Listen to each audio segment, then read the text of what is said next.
नमस्कार. तर आपले स्वागत आहे IITI मध्ये. तर आज आपण बघणार आहे PLC म्हणजे काय, व्हॉट इज PLC. जर तुम्हाला स्क्रीनवरती मी दाखवलेले हे पिक्चर्स दिसत असतील तर हे वेगवेगळ्या कंपनीजचे वेगवेगळे मॉडेल्सचे PLCs यांना आपण म्हणतो. ठीक आहे. तर PLC म्हणजे काय सोप्या भाषेत आता तर PLC म्हणजे माझ्या भाषेत काय, तर PLC म्हणजे एक डब्बा आहे. ठीक आहे. तर हा इथं मी डब्बा काढतो एक. ठीक आहे. आता या डब्याला आपण काय म्हणणार, PLC. ठीक आहे. आता या PLCला काम करण्यासाठी काय लागतं, पॉवर सप्लाय लागतो. ठीक आहे. तर इथं आपण याला पॉवर सप्लाय देतो. आता हा पॉवर सप्लाय काय, काही PLCला 24 व्होल्ट DC असतो आणि काही PLCजला 230 व्होल्ट AC पण असतो. ठीक आहे. तर डिपेंड करतं ते तुम्ही कोणतं मॉडेल सिलेक्ट करताय त्याच्यानंतर. ठीक आहे. आता PLCला याच्यामध्ये याचं प्रोग्रामिंग वगैरे हे सगळं करण्यासाठी एक महत्त्वाचा कंपोनंट असतो, त्याला म्हणतो आपण CPU. ठीक आहे. वरच्या साईडला इथं काहीतरी पॉईंट्स दिलेले असतात. ठीक आहे. ह्या पॉईंट्सला काय म्हणतो आपण, इनपुट म्हणतो. काय म्हणणार, इनपुट. आणि खालच्या साईडला पण काहीतरी पॉईंट्स असतील, त्याला आपण काय म्हणतो, आउटपुट म्हणतो. ठीक आहे. आउटपुट. आता PLCचं इनपुट ऑन होतं, याचा अर्थ काय, आता याच्यामध्ये कंपोनंट्स काय काय झाले तुमचे, इनपुट झालं, आउटपुट झालं, पॉवर सप्लाय झाला, CPU झाला. बरोबर. आता PLCचं इनपुट ऑन होतं याचा अर्थ काय, त्या इनपुटला आपल्याला काय होतं, 24 व्होल्ट आपण देतो. ठीक आहे. तर हा 24 व्होल्टचा सप्लाय सपोज ह्या आणि हा एका बटनामधून दिला. ह्या बटनाला जर मी हे बटन जर मी प्रेस केलं तर माझ्या ह्या पॉईंटला काय होतोय, 24 व्होल्ट येतोय. म्हणजे तेव्हा माझं इनपुट काय होणार, ऑन होणार. आता ह्या प्रत्येक पॉईंटला ठीक आहे काहीतरी नाव दिलेलं असतं इनपुटचं. समजा आपण म्हणू याला X0, X1, X2 किंवा काही PLCमध्ये म्हणतात I0, I1, I2. तर याला काय म्हणणार आपण, जो इनपुटचा पॉईंट आहे त्याला काहीतरी नाव दिलेलं आहे, याला काय म्हणणार आपण, इनपुट ॲड्रेस म्हणणार. ठीक आहे. आता तसंच खालच्या साईडला पण आउटपुटच्या पॉईंटला काहीतरी नाव दिलेलं राहील, त्याला म्हणणार आपण Y0, Y1, Y2. तर याला म्हणणार आपण आउटपुटच्या पॉईंटला जे नाव दिलेलं राहील त्याला म्हणणार आपण आउटपुट ॲड्रेस. ठीक आहे. आता सिम्पल मी काय सांगितलं, PLCचं इनपुट ऑन होतं, X0 इनपुट हे ऑन झालं, याचा अर्थ काय, त्याच्या इनपुटला 24 व्होल्ट भेटले. ठीक आहे. आता X1चं इनपुट ऑन होतं, याचा अर्थ काय, त्याच्या इनपुटला पण 24 व्होल्ट भेटेल. मग ते काय करा तुम्ही, पुश बटनमधून द्या, सिलेक्टर स्विचमधून द्या, एमर्जन्सीमधून द्या, प्रॉक्सी सेन्सरमधून द्या.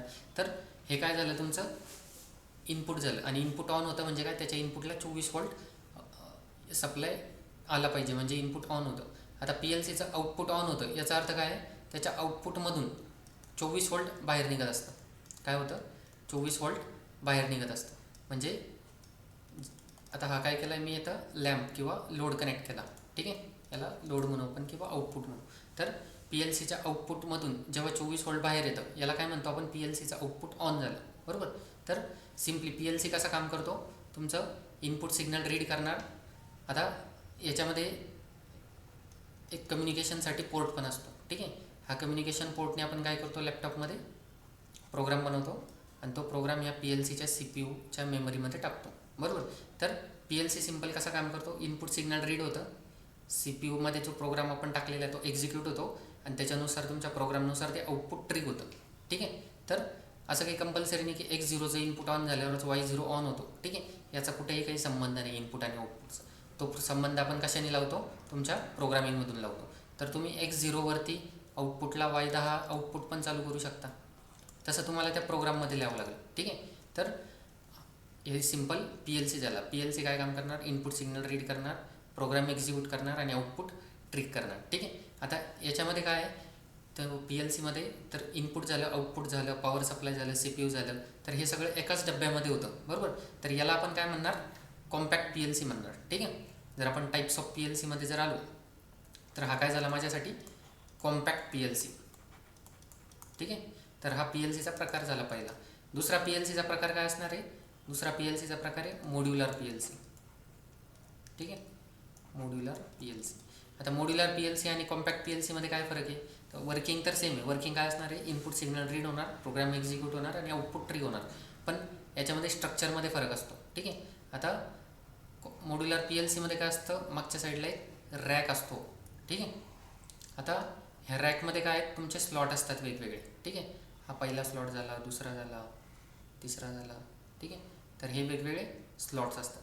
आता या स्लॉटमध्ये काय आहे, तर पहिल्या स्लॉटमध्ये एक तुमचं पॉवर सप्लायचं सेपरेट मॉड्यूल लावलेलं राहील. ठीक आहे, पॉवर सप्लायचं सेपरेट मॉड्यूल राहतं. याच्यामध्ये काय होतं कॉम्पॅक्ट पी एल सीमध्ये, की पॉवर सप्लाय हा इंटिग्रेटेड होता. याच्यामध्ये काय पॉवर सप्लायचं सेपरेट मॉड्यूल आहे.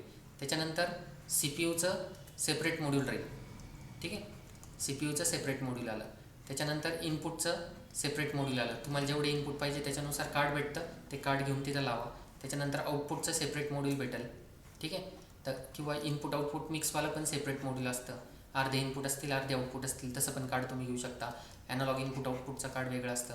तर याच्यामध्ये काय आहे तुमचं मॉड्युलर पी एल सीमध्ये, तर याच्यामध्ये रॅक सिस्टीम असतं आणि रॅकमध्ये स्लॉट असतात आणि प्रत्येक स्लॉटमध्ये तुम्ही वेगवेगळे मॉड्यूल्स लावू शकता. तर पहिल्या रॅकमध्ये पॉवर सप्लाय, दुसऱ्या रॅकमध्ये सी पी यू, तर हे फिक्स राहतं. त्याच्या पुढचे तुम्ही कस्टमाइज करू शकता तुमचे इनपुट आउटपुट जसे आहेत त्याच्यानुसार. ठीक आहे, तर पी एल सीचे दोन प्रकार काय झाले, कॉम्पॅक्ट आणि मॉड्यूलर. आणि पी एल सी कसं काम करतो, इनपुट सिग्नल रीड करतो, प्रोग्राम एक्झिक्यूट करतो आणि आउटपुट सिम्पली तुमचं ट्रिक करतो. ठीक आहे, आता पी एल सीचे आपण डेफिनेशन जर बघायला गेलो, तर पी एल सीला आपण काय म्हणू शकतो, की सिम्पली मी इथं डेफिनेशन घेतली, तर P L C is a programmable logic controller. ठीक आहे, तर पी एल सी काय तुमचा हा एक प्रोग्रामेबल लॉजिक कंट्रोलर. ठीक आहे, तर याचा लॉंग फॉर्म झाला प्रोग्रामेबल लॉजिक कंट्रोलर. ठीक आहे, आता तो काय करतो, इट रीड्स द सिग्नल. हा काय करतो, सिग्नल रीड करतो from connected input devices. Input device म्हणजे काय झालं, तुमचं पुश बटन झालं, सिलेक्टर स्विच झालं, प्रॉक्सी सेन्सर झाले. ठीक आहे, and execute the logic as per program. आणि तुमचं जे प्रोग्राममध्ये जे लॉजिक टाकलं आहे त्याच्यानुसार तुमचा काय होतो, प्रोग्राम एक्झिक्यूट होतो अँड जनरेट्स द सिग्नल. आणि आउटपुट साईडला हा काय करतो, सिग्नल जनरेट करतो to control the connected output devices. ठीक आहे, तर to control the connected output devices. तर याच्याने तुमचं काय होणार, आउटपुट डिव्हाइस कंट्रोल होणार. ठीक आहे, आता याच्यामध्ये टाईपमध्ये जर आपण बघितलं तर पहिला टाईप काय पडतो, कॉम्पॅक्ट पी एल सी. ठीक आहे, आता कॉम्पॅक्ट पी एल सी म्हणजे काय, in compact P L C C P U, power supply, input, output, तर all are integrated in one system. हे काय सगळे एकाच सिस्टीममध्ये इंटिग्रेटेड आहे. आणि it is used for small and medium applications. तर हा छोट्या मिडियम आणि स्मॉल लेवलच्या ॲप्लिकेशन्सला आपण वापरू शकतो. आणि याला एक जनरली 256 ते 512 इनपुट आउटपुट सपोर्ट करतात. आता हे डिपेंड करतं तुमची कोणत्या कंपनीचा कोणता मॉडेल घेत आहे त्याच्यावरती ते डिपेंड करतं. याची मॅक्सिमम तुम्ही इनपुट आउटपुटचे मॉड्यूल किती लावू शकता, काय लावू शकता. ठीक आहे, असं काही कंपल्सरी नाही की कॉम्पॅक्ट पी एल सी असलं त्याला इनपुट आउटपुटचे एक्सपान्शन लावू शकत नाही. लावू शकता, पण त्याला पण लिमिट असते. आणि त्याच्यामध्ये मेन फरक काय मॉड्युलर आणि कॉम्पॅक्टमध्ये, की तुमचं C P U, power supply आणि काही इंटिग्रेटेड इनपुट आउटपुट्स एकाच बॉक्समध्ये असतात. पण मॉड्युलर पी एल सीमध्ये काय आहे तुमचं, दुसरा टाईप जर आपण बघितलं, मॉड्युलर पी एल सीमध्ये C P U, power supply, input, output all are separate modules. हे काय सेपरेट मॉड्यूल्स असतात आणि माउंटेड ऑन रॅक सिस्टीम. जर खाली दाखवलं आहे बघा तसं, हे रॅक असणार आहे.